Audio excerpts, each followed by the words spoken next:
Živjo, sem Jana Pristovšek in spet smo skupaj. Pravijo, da upanje umre zadnje. In ta pot ne sme biti predolga. Zaradi tega, ker v tem času mi lahko izgubimo naš občutek notranje moči, ki nam pomaga naprej. Poslabša se naša samopodoba in ne zaupamo več vase. Spremeni se naš notranji zemljevid življenja, kar pomeni, da drugače gledamo na svet, drugače presojamo ljudi in izgubi se naš občutek varnosti. Poleg naštetega se zgodi še en cel kup drugih stvari v našem nezavednem, v naši notranjosti, ki nas oslabi. Koliko dolgo upati, koliko dolgo vztrajati, je stvar posamezne situacije. Pravijo, da gre osel 3-krat na led. Kolikokrat gremo ljudje? 10-krat, 100-krat, 1000-krat. Zakaj? Zato, ker upamo. Ker upamo, da bomo dobili to, kar želimo. Da bomo živeli tako, kot si želimo. Da bo vse v redu, da bo lepo. In tukaj je ta meja, kjer se mi lahko ujamemo v to zanko, v ta neskončni krog ponavljanj, popravljanj, izboljšav in rezultata ni. In poglejmo, kaj ima toksična oseba pri tem. Ko nekoga spoznamo, to še ne pomeni, da sva v vezi. Ko nekoga spoznamo in gremo 1-krat, 2-krat, 3-krat na kavo in se imamo lepo in se imamo prijetno, to še ne pomeni, da sva v vezi. To pomeni, da nam je s tem človekom tako lepo, da se želimo z njim še enkrat srečati. In točno to se dogaja v osebi na drugi strani. Premalo se poznamo, da bi lahko rekli, zdaj sva pa midva v resni vezi. Midva se spoznavava. Ampak, ker sva si toliko všeč, se srečujeva naprej. In v enem mesecu se srečava, 5-krat, 10-krat. In v drugem mesecu se srečava še 15-krat. In želja v nas po resni vezi reče, to je to. Čeprav ga ne poznamo, ne vemo, kako deluje v stiski, kako rešuje probleme, kakšen je njegov življenjski nazor. Mi vemo samo to, kar nam je povedal. Ampak tudi v teh 2 mesecih ali pa 3 mesecih, ker se srečujeva, opazimo, kako se obnaša do drugih ljudi, kako govori o drugih ljudeh, kako govori o sebi, kako govori o svojih bivših ženah, partnerkah, kakšen odnos ima do svojih otrok, če jih že ima. In tukaj nastopi upanje in določenih stvari nočemo videti, nočemo slišati, nočemo vedeti za njih. In iščemo izgovore in hkrati pritrjujemo njegovim izgovorom. Zato, ker si želimo resno vezo. Oziroma drugače povedano, hočemo imeti korist. Korist je nekaj, česar se vsi otepamo. Ne, jaz nočem imeti nobene koristi, ampak poglejmo, kaj je korist. Korist ni samo denar. Korist ni to, da nekoga prevaramo in nekaj dobimo zaradi tega. Korist je to, da nekaj dobimo, kar si želimo. Jaz nekaj želim in to hočem dobiti. in upamo, da bomo to dobili. Ampak, če bomo mi videli, da ta oseba že v prvem mesecu, v prvih 2-3 mesecih ni takšna, pomeni, da tega ne bomo dobili. In v našem nezavednem se takrat vzpostavijo te notranji mehanizmi, ki rečejo, sej to ni tako, boš videla, da bo šlo, s tabo bo drugače. Zdaj je imel slab dan, zdaj ni imel časa. In čakamo in upamo. In upamo. In potem gremo z njim v družbo. In naenkrat obsedimo zraven njega, ali pa njega niti ni, ker se zabava z drugimi prijatelji, ker se zabava z drugimi ženskami in si rečemo, se rabi malo sprostitve, pa nas malo boli. Pa gremo domov, pa smo malo užaljeni, pa rečemo, veš, tole pa ni bilo čisto v redu. Pa reče, da je nekaj komplicirati, se je bil samo en večer. Ne morem biti skozi s tabo, se je svidela, da je bila družba. Ampak sploh ni bil s tabo, sploh ni bil z mano, sploh ga ni bilo, bil je nekje drugje. In ker smo že 2-3 mesece v vezi, ker smo zdaj 6 mesecev v vezi in to je resna veza, potrpimo, malo positnarimo, naslednji dan teče naprej, bolj ali manj prijetno, ampak mi smo v resni vezi in začnemo vlagati. Začnemo, se res ne bi smela biti toliko sitna, bi se mogla malo potruditi. In upamo, da bo drugače in upamo, da ga bo spremenil otrok. Ko bo otrok, bo vse drugače. Ampak ko pride otrok, je drugače. Je slabše. Zakaj? Zaradi tega, ker to je oseba, ki jemlje in ki zelo malo daje. In ko pride otrok, sta starša nekje v drugem planu. Prvi je otrok, ker je nemočen, ker je treba zanj poskrbeti. In ker pridejo nove obremenitve. In če te obremenitve, ta skrb za otroka ostane samo mami, potem je mama izčrpana, utrujena in brez vsake podpore bo slej ko prej psihično, čustveno utrujena oziroma bo dekompenzirala, ne bo več zmogla.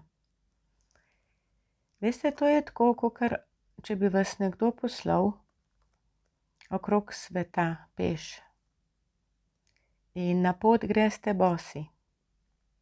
Zakaj? Zato, ker nimate osnovne podpore in ker vas ne sliši, ker vam nekdo ne pride naproti, ker je vse, kar naredite, vse, kar rečete, narobe, ker poslušate, kako niste dobri, kako bi se lahko bolj potrudili, kako mu greste na živce, kako samo sitnarite. Je tako, kakor bi vas poslal na pot okoli sveta brez hrane. Ni objemov, ni razumevanja, ni tolažbe, ni skupnega reševanja problemov, so samo še skrbi. In to je tako, kakor bi šli na pot okoli sveta brez vode, bosi, lačni, žejni. Koliko dolgo boste zdržali? V fizičnem primeru nedolgo. V čustvenem primeru, se pravi v odnosu, pa naj bo to partner, naj bojo to prijatelji, naj bojo to sodelavci, starši, boste zdržali zelo dolgo. Zato, ker boste črpali svoje notranje vire, upanje vam bo dajalo to moč, da boste zdržali. Nočem videti, nočem slišati, nočem vedeti. Nekaj časa to gre. In potem začnemo spreminjati in se še bolj prilagajati. In rečemo otroku, pojdi se igrati v sobo, da ne bo oči slabe volje.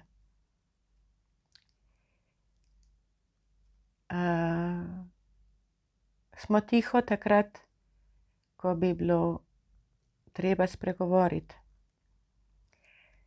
Gledamo, a je vse tako, kot on želi, zaradi tega, da ne bo prepira, da ne bo slabe volje, da ne bom spet kriva.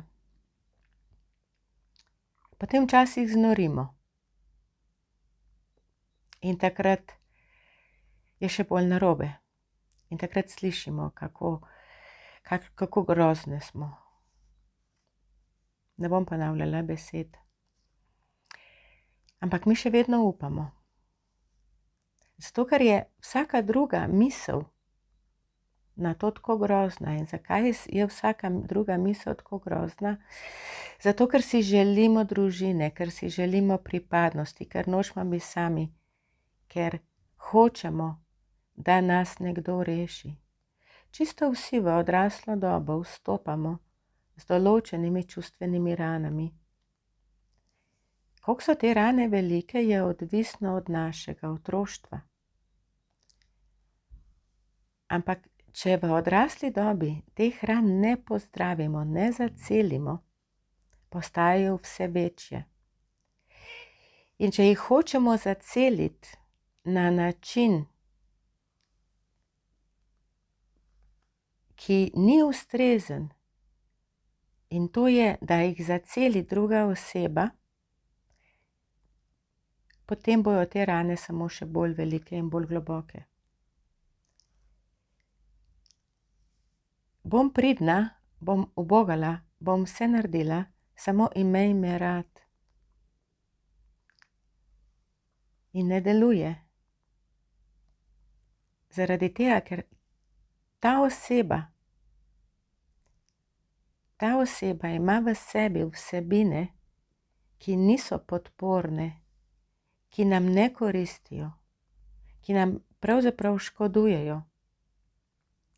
In se prilagajamo še bolj in gledamo, da otroci ne bodo naporni in namesto, da bi poskrbeli za svoje otroke, jim rečemo, pojdi tja, bodi tiho, naredi to, moraš narediti to, zakaj si tak.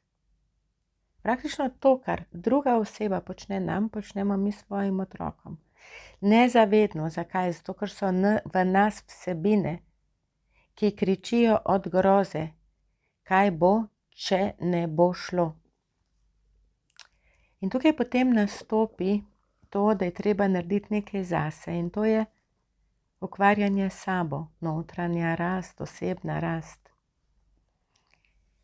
Osebna rast je pravzaprav proces, ki se nikoli ne konča. Ampak nekateri mislijo, da se bojo malo ukvarjali s sabo in potem bo to in potem gremo naprej. Logično nam je, da avto peljemo k mehaniku, ne vem, vsake pol leta, enkrat na leto, na servis, na kontrolo. Ampak kolikokrat mi peljemo sebe na servis, na kontrolo? Enkrat na 10 let ali pa še to, ne? Sej bo šlo, sam potruditi se moram. Sej, ko bojo otroci zrasli, bo pa v redu. Sej, ko ne bo tako obremenjen v službi.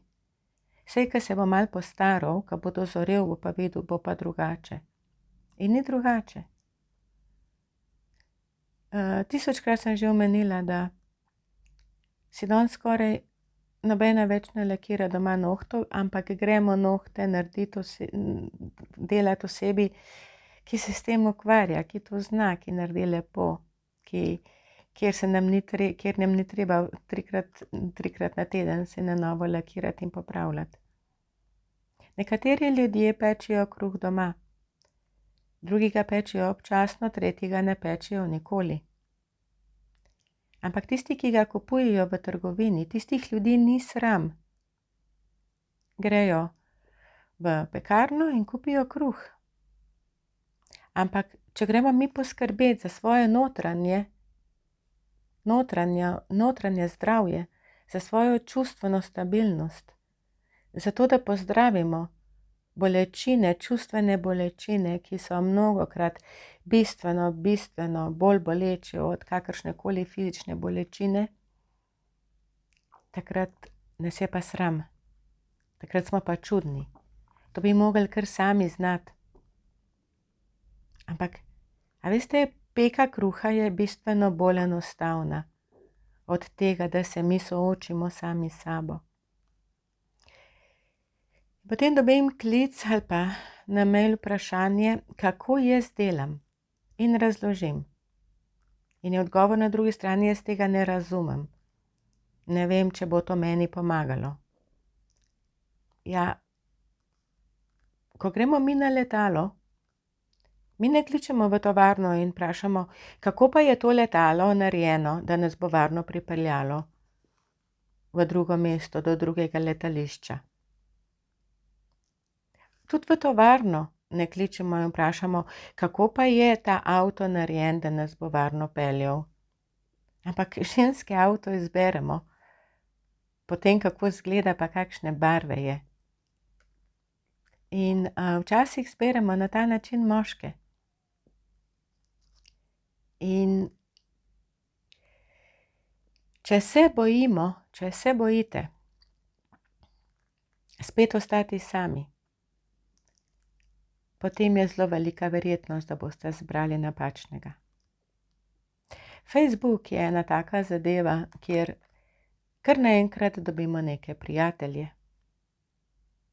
Ampak prijateljstvo je nekaj drugega, tisto je samo naziv, ne pa resnično prijateljstvo, ampak naše nezavedno tega noče, upamo, da bomo dobili pravega prijatelja. In potem tisti pravi neznani prijatelj piše. In mi odgovorimo, zato ker smo prijatelji. In naenkrat upanje v nas reče, ta je ta pravi, ta je tisti. In reče, daj pošlji mi malo denarja, trenutno sem malo v zagati in pošljemo 100 evrov pa 1000 evrov. Lahko se tudi srečujemo. Veš, trenutno nisem najboljši, a bi mi posodila. In posodimo.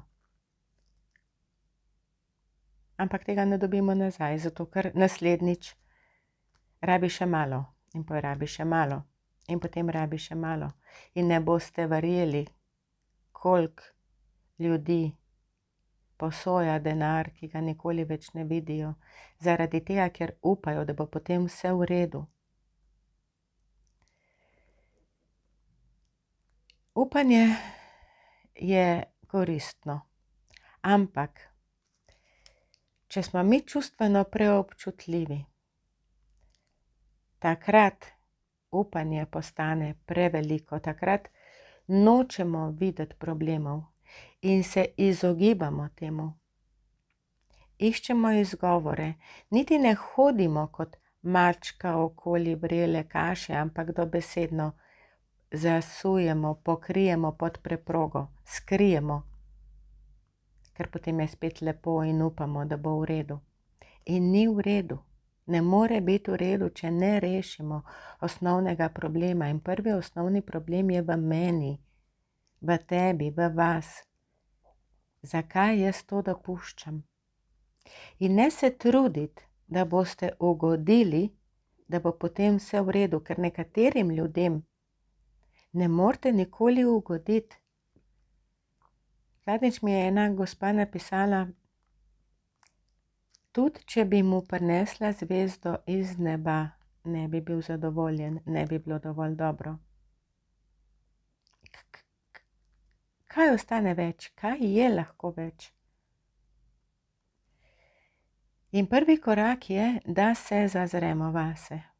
In drugi korak je, če se ne morete, če je prenaporno, če ne poznate načina, kako si pomagati, ko nekaj spoznate, potem poiščite pomoč. Naj vas ne bo sram. Pravzaprav bi mogli biti ponosni nase, da zmorete to moč in da ste se odločili, da hočete biti, da hočete poskrbeti zase. Ne sme vas biti sram, če hočete poskrbeti zase. To je vaša osnovna pravica. En od načinov vam ponujam jaz. Ni za vse, ni edini, ampak poiščite tisto, kar je vam pisano na kožo. Poiščite načine, da ne bežite več, ampak da ste lahko sabo. In če se sprašujete, kdaj je tisto stanje, kakšno je tisto stanje, ki nam nekako pove, da je v redu, to vam pove notranji mir. Notranji mir je merilo, kaj se v vaši notranjosti dogaja. Zato, ker ko je vaša notranjost, ko je naša notranjost razburkana, ko smo zaskrbljeni, je to stres. Zakaj je to stres? Zato, ker mi v sebi čutimo nevarnost. Ko mi v sebi čutimo nevarnost, telo reagira z obrambnimi mehanizmi, ki jim rečemo stres. In znano je, da stres škoduje, vemo, da stres škoduje, ampak mi še vedno upamo. Upamo, da se bomo nekega dne zbudili in bo vse drugače. In res se zbudimo in je drugače, slabše. Zaradi tega, ker je ni osebe, ki bi nas lahko rešila. To naredimo najprej z odločitvijo v sebi, z iskanjem tistega, kar nam povzroča težave. In imejte se radi. Kaj pomeni imeti se rad? Imeti se rad pomeni, da poskrbimo sami za svojo notranjost, za svoje stiske, skrbi, za občutja sramu, neustreznosti, zato da povečamo občutje varnosti, da povečamo občutje notranje moči. To pomeni imeti se rad. Da ne bom predolga, preberite si, prosim, kakšno mojo knjigo, bom vesela. Oglejte si kakšen YouTube posnetek še in kmalu se spet vidimo in slišimo. Imejte se radi in poskrbite zase, zaslužite si.